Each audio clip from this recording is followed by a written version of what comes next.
এই গোটা পরিস্থিতির দিকে অবশ্যই আমাদের নজর থাকছে। চোখ রাখবো আরো একটি গুরুত্বপূর্ণ খবরে। স্ত্রীর মদ খাওয়া বৈধ, মদ্যপান করে আচরণ যদি ঠিক থাকে তাহলে মদ্যপানে কিন্তু কোনো আপত্তি নেই, এমনটাই মনে করছে এলাহাবাদ হাইকোর্ট। এমনটাই রায় বিচারপতি বিবেক চৌধুরী ওম প্রকাশ শুক্লার বেঞ্চের। মদ্যপান, নিষ্ঠুরতা ও ছলনা সম্পর্কে বিবাহ বাতিলের নির্দেশ নিয়ে বড় রায় এলাহাবাদ হাইকোর্টের। আরো বিস্তারিত জানবো এই রায় সম্পর্কে। আমাদের সঙ্গে টেলিফোন লাইনে রয়েছেন আমাদের প্রতিনিধি পল্লব চট্টোপাধ্যায়। পল্লবদা, কি জানা যাচ্ছে? দেখো, এক্ষেত্রে এই দম্পতির বিয়ে হয় লখনৌতে। শুরুতে সম্পর্কটা ঠিকই ছিল, কিন্তু পরবর্তীকালে স্ত্রী মদ্যপান শুরু হয় এবং ঘন ঘন বন্ধুদের সাথে স্বামীকে না জানিয়ে বা শ্বশুর বাড়িতে না জানিয়ে বেরিয়ে যাওয়া ইত্যাদি হতে থাকে। আপত্তি জানালে সেটা নিয়ে তীব্র মতবিরোধ দেখা দেয় এবং এক সময় স্ত্রী লখনৌ ছেড়ে কলকাতাতে সন্তানকে নিয়ে চলে যান। এই পরিপ্রেক্ষিতে স্বামী দুটো পয়েন্টের উপর ভিত্তি করে বিবাহ বিচ্ছেদের আবেদন আনেন।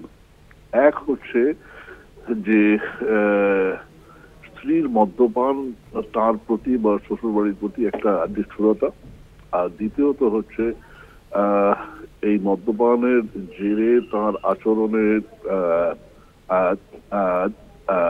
পরিবর্তন এবং শেষ পর্যন্ত শ্বশুরবাড়ি ছেড়ে যাওয়া এবং ফিরতে না চাওয়া। এই দুটো বিষয়কে নিয়ে তিনি যখন মামলাটা করেন ফ্যামিলি আদালতে, তার আবেদন কিন্তু বাতিল হয়।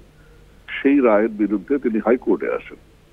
হাইকোর্ট এবার ওই দুটি বিষয়কে পর্যালোচনা করে কিন্তু রায় দিয়েছে যে মধ্যবিত্ত পরিবারেতে স্ত্রীর মদ্যপান ঠিক স্বাভাবিক চোখে দেখাটা হয় না। এটা যতক্ষণ না তার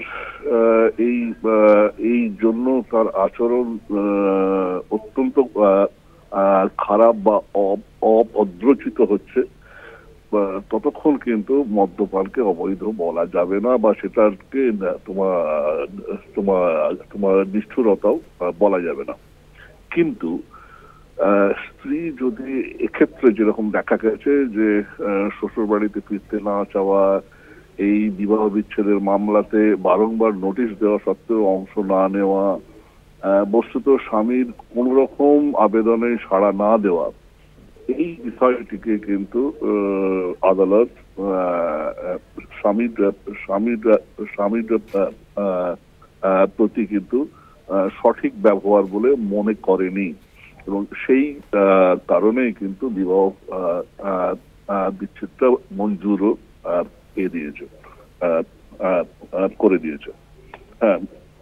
ধন্যবাদ। কথা বললাম প্রতিনিধি পল্লব চট্টোপাধ্যায়ের সঙ্গে। আরো একবার জানিয়ে রাখবো, মদ্যপানের জেরে পারিবারিক দায়িত্ব পালনে স্ত্রীর মধ্যে অবহেলা দেখা দেয়, এমনটাই অভিযোগ করেছিলেন স্বামী, কিন্তু তার জন্য স্বামীর সরাসরি ক্ষতি হওয়ার প্রমাণ নেই। আর এই অভিমত দিয়েই স্ত্রীর মদ্যপানকে নিষ্ঠুরতা বলতে নারাজ আদালত। ছলনা শুধু দুজনের মধ্যে শারীরিক ও মানসিক দূরত্ব তৈরি করে না, এর ফলে ইচ্ছাকৃত অবহেলা ও বৈবাহিক দায়িত্ব পালনে খামতি তৈরি হয়। এক্ষেত্রে দীর্ঘকাল স্বামীকে ত্যাগ করে থাকা এবং বোঝাপড়ায় আসতে না চাওয়া স্পষ্টতই স্বামীকে পরিত্যাগ করার পরিষ্কার ইঙ্গিত দিচ্ছে, কারণ 2016 সালের নভেম্বর থেকে তারা আলাদা থাকছেন। বারংবার নোটিশ দেওয়া সত্ত্বেও আইনি প্রক্রিয়ায় গড়হাজিরও থেকেছেন।